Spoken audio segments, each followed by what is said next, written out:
Hi, welcome to my channel fifty 50.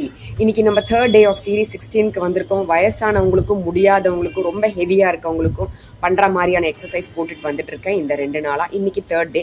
So இன்றைக்கும் பார்த்தா ரொம்ப சிம்பிளான உட்காந்து பண்ணக்கூடிய எக்ஸசைஸ் தான் பண்ணி காமிக்க போகிறேன். ஃபஸ்ட்டு நான் பண்ணி காமிக்கிறேன், பாருங்கள், ப்ராக்டிஸ் பண்ணுங்கள். முடிச்சதுக்கப்புறம் பெனிஃபிட்ஸ் எல்லாமும் சொல்கிறேன். Okay, stay tuned. பார்த்தீங்கன்னா ஒரு கம்ஃபர்டபுளான ஒரு ஸ்டூலில் உட்காந்து பண்ண போகிறோம் இந்த எக்ஸசைஸை. ஸ்ட்ராங்கான ஸ்டூலாக எடுத்துக்கோங்க. நமக்கு ஒரு ஸ்டூலில் உட்காந்துட்டதுக்கு அப்புறம் ஒரு வாட்டர் பாட்டில் தண்ணி முழுசாக இருக்க மாதிரி பார்த்துக்கோங்க. நல்ல பெரிய வாட்டர் பாட்டிலாக இருக்கணும், சின்ன பாட்டில் வேண்டாம். ஏன்னா உங்களுக்கு ரொம்ப கீழே குனிற மாதிரி கஷ்டப்படுவீங்க. அதனால நல்ல உயரமான வாட்டர் பாட்டிலில் தண்ணி ரொப்பி எடுத்துக்கோங்க. ஓகே, உங்களோட ஒரு பக்கமாக அந்த பாட்டிலை வச்சுக்கிறோமா, வச்சுட்டு நேராக உட்காந்துட்டு ஒரு கையால் அந்த வாட்டர் பாட்டிலை எடுங்க. தண்ணியோடு இருக்கணும், எடுத்துக்கோங்க, வச்சுக்கோங்க. ஓகே, அடுத்தது அதே கையால் ஃப்ரண்ட்டில் வச்சுக்கோங்க. ஓகே, திருப்பி அதே கையால் எடுங்க, நடுவில் கொண்டு வந்துடுங்க, நம்ம மேலே கொண்டு வந்துடுங்க. அதே கையால் இன்னொரு பக்கம் வச்சுருங்க. இவ்வளோதான். இப்போ எடுக்கிறோமா, சென்டரில் கொண்டு வந்துடணும். நேராக டைரெக்டாக இங்கேருந்து எடுத்து இப்படி வச்சிடாதீங்க. ஒவ்வொரு தடவையும் எடுத்துகிட்டு இங்கே வரணும். அதுக்கப்புறம் அதே கையால் எவ்வளோ தூரம் முன்னாடி வைக்க முடியுமோ வைங்க. திருப்பி பொசிஷனுக்கு வாங்க. இதுதான் பொசிஷன். ஓகே, எடுங்க. இப்போ நான் லெஃப்ட் கையில் பண்ணுறேன், பார்த்துக்கோங்க. இப்போ எவ்வளோ தள்ளி வைக்க முடியுமோ வைங்க.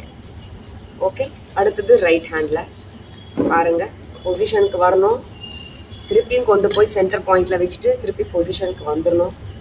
அடுத்த வாட்டி எடுக்கணும்.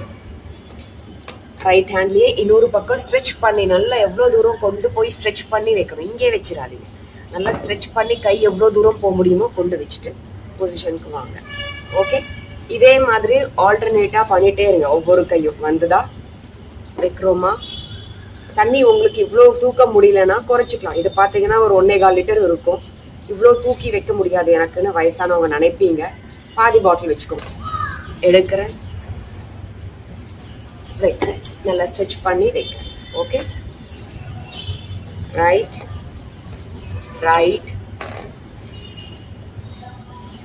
எடுத்துடுறேன், வைக்கிறேன். ஓகே, ரிப்பீட்டடாக பண்ணுவோம். ஃபாஸ்ட்டாக பண்ணலாமா, முடிஞ்சால் ஃபாஸ்ட்டாக பண்ணுங்கள், முடியாதவங்க ஸ்லோவாகவே பண்ணலாம். ஓகே,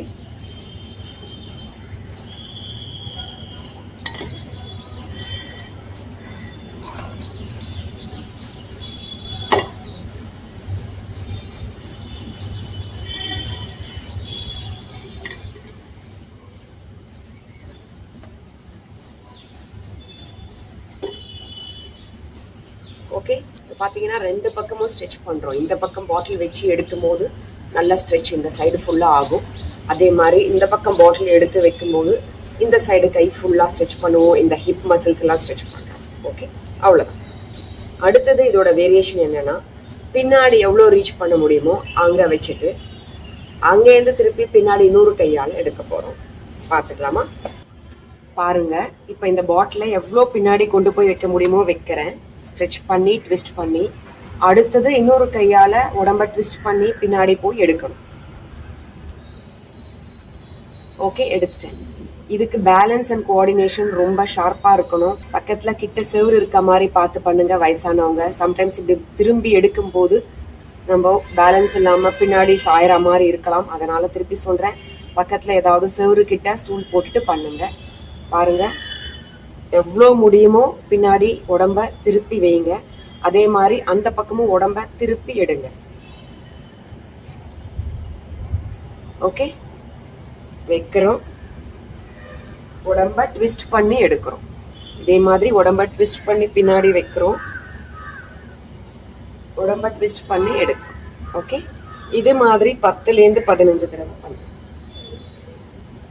ஓகே, வச்சாச்சு, எடுத்தாச்சு. இதே தான் பண்ண போகிறோம். 15-20 தடவை கூட பண்ணுங்க. ஓகே, பாடி ஃபுல்லாக ட்விஸ்ட் ஆகும் இது பண்ணுறதால. வெயிட்டும் சேர்த்து பண்ணுறோம். ஜஸ்ட் நம்ம ஏரில் பண்ணல, வெறும் நம்ம பாடி மசில் வெயிட் வச்சு பண்ணல, பாட்டில் தண்ணி ரொப்பி பண்ணுறோம். ஓகே,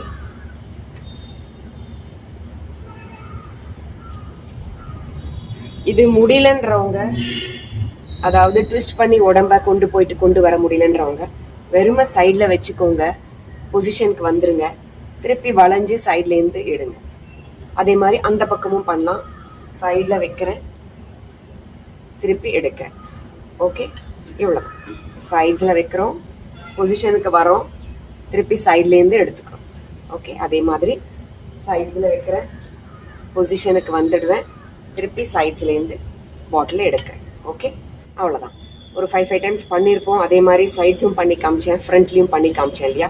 இவ்வளோ வேரியேஷன்ஸ் இருக்குது. உட்கார்ந்த இடத்துலேயே ஒரு சிம்பிள் வாட்டர் பாட்டில் வச்சு தண்ணீர் ஒப்பி பண்ணலாம். ஓகே, இதோட பெனிஃபிட்ஸ் பற்றி இப்போ தெரிஞ்சுக்கலாமா? இதோட பெனிஃபிட்ஸ் பார்த்தீங்கன்னா, 3rd டேன்றதால அப்பர் பாடியை நிறைய இன்வால்வ் பண்ணணுன்றதால, அதாவது ஃபர்ஸ்ட் 2 days லோவர் பாடிக்கான எக்ஸசைஸ் தான் என்னோட சீரீஸில் எப்பவும் வரும். ஸோ சீனியர் சிட்டிசன்ஸாக இருந்தாலும் கீழ் உடம்புக்கான எக்ஸசைஸாக தான் முதல் 2 நாள் நான் உங்களுக்கு பண்ணி காமிச்சேன். இன்னைக்கு அப்பர் பாடியை மெயினாக கான்சென்ட்ரேட் பண்ணணுன்றதால உட்காந்து நிறைய மேல் உடம்புக்கான அசைவுகளை சொல்லித்தர மாதிரி இருந்ததால கையையும் டார்சோ ஆஃப் தி பாடி, அதாவது இந்த இடத்துலேருந்து இந்த இடத்த நிறைய யூஸ் பண்ணுற மாதிரி உட்காந்துட்டே பண்ணோம். காலோட மசில்ஸ் எதுவுமே யூஸ் ஆகலை. இங்கே மேல் உடம்பை தான் மெயினாக நம்ம கான்சென்ட்ரேட் பண்ணுறோம். பார்த்தீங்கன்னா ஃபுல் கை வெயிட்டை தூக்கிட்டு இந்த சைடு அந்த சைடு போகும்போது நுறுக்கிறோம் நம்ம. ஸோ இதனால் என்ன பயன்னு கேட்டிங்கன்னா, சைடில் இருக்கிற ஹிப்ஸ் மசில்ஸ் எல்லாம் நமக்கு இன்வால்வ் பண்ணுறோம், வயத்தில் கோர் மசில்ஸ் இன்வால்வ் பண்ணுறோம். இந்த மாதிரி ட்விஸ்ட் பண்ணிவிட்டு பேலன்ஸ் பண்ணிவிட்டு எடுக்கும் போது பார்த்தீங்கன்னா முதுகு தண்டு வடம் கூட சேர்ந்து ஸ்ட்ரிச் ஆகுது. ஸோ இவ்வளோ பெனிஃபிட்ஸ் இருக்குது. இது தவிர்த்து வெயிட்டோட தான் நம்ம இந்த ஆப்ஜெக்ட் எடுக்கிறோம். கை மசில்ஸ் கம்ப்ளீட்டாக நம்ம இன்வால்வ் பண்ணி தான் பண்ணுறோம். கழுத்தையும் பார்த்தீங்கன்னா நல்லா திருப்பி பண்ணுறோம். ஸோ அந்த இதுவும் நம்ம எனேபிள் பண்ண முடியும். இங்கே இருக்கிற மசில்ஸோட பவரையும் அதிகப்படுத்த முடியும். இது தவிர்த்து பார்த்தீங்கன்னா நம்ம விழாமல் நம்மளையே கரெக்டாக வச்சுட்டு இந்த பண்ணுறதால அந்த ப்ராப்ரியோசெப்ஷன் பவர் வந்து பிரெயினுக்கு அதிகப்படுத்திட்டே இருக்கும். அதுதான் வயசானவங்க ஒவ்வொருத்தருக்கும் கட்டாயம் நிறைய இருக்கக்கூடியது. அதாவது நம்ம எங்கே போகிறதுக்கு முன்னாடியும் இது பண்ணால் நம்ம விழுவோமா, நம்ம பலம் தெரிஞ்சு கால் வைப்போம். ஸோ இந்த எக்ஸசைஸை நீங்கள் பார்த்து பண்ணும்போது அந்த ஸ்கில்ஸை நீங்கள் இம்ப்ரூவ் பண்ணிக்கிறீங்க. எப்பயுமே இந்த ப்ராப்ரியோசெப்ஷன் ப்ராப்பர்ட்டி ஹியூமன்ஸ்க்கு ரொம்ப இம்பார்ட்டண்ட். இதை ஷார்ப்பாக வச்சுட்டே இருந்தால் தான் அனாவசியமாக இடறி விழறது, தெரியாமல் விழறதெல்லாம் நம்ம காப்பாற்றிக்க முடியும். ஸோ இவ்வளோ பெனிஃபிட்ஸ் இருக்கிற இந்த சிம்பிளாக உட்காந்து பண்ணக்கூடிய வயசானவங்க பண்ணக்கூடிய எக்ஸசைஸை நீங்களாம் ட்ரை பண்ணி பாருங்கள். இன்றைக்கி ப்ராக்டிஸ் பண்ணிகிட்டே இருங்க. நாளைக்கு மறுபடியும் புது மூவோட வந்து உங்களெல்லாம் பார்க்குறேன். அது வரைக்கும் stay tune to my channel FITTY50. Bye.